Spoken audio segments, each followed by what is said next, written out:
Imaginez un instant recevoir la preuve d'un animal qui semble tout droit sorti d'un monde fantastique. Eh bien, c'est ce qu'ont vécu certains chercheurs de la fin du XVIIIe siècle. En 1797, le gouverneur de Nouvelle-Zélande, John Hunter, envoie en Grande-Bretagne le pelage et les croquis d'un étrange animal découvert en Australie. La réaction des scientifiques britanniques? Ils pensent immédiatement à une blague. C'est 2 ans plus tard, en 1799, que le naturaliste George Chow l'a décrit officiellement pour la première fois.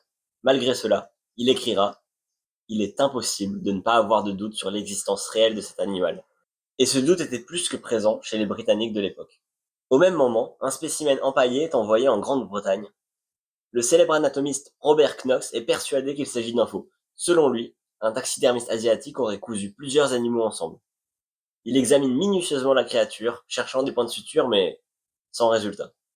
Il faut dire que l'animal est déroutant. Imaginez un mammifère avec un bec de canard, une queue de castor, des pattes palmées et, chez le mâle, des aiguillons venimeux capables de tuer un chien ou de paralyser un homme adulte. Et pourtant, cette créature existe bel et bien.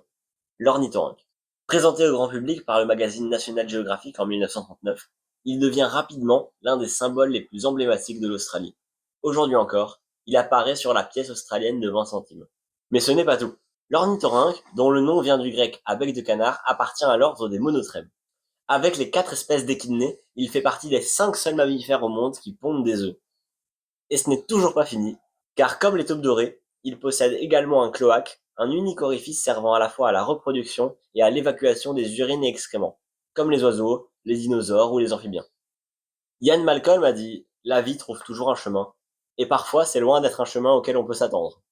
Alors si tu veux en apprendre plus sur le monde animal et voir les chemins les plus fous qu'a pris la nature, abonne-toi. C'était Théo de la chaîne Boop des Maules. À la prochaine!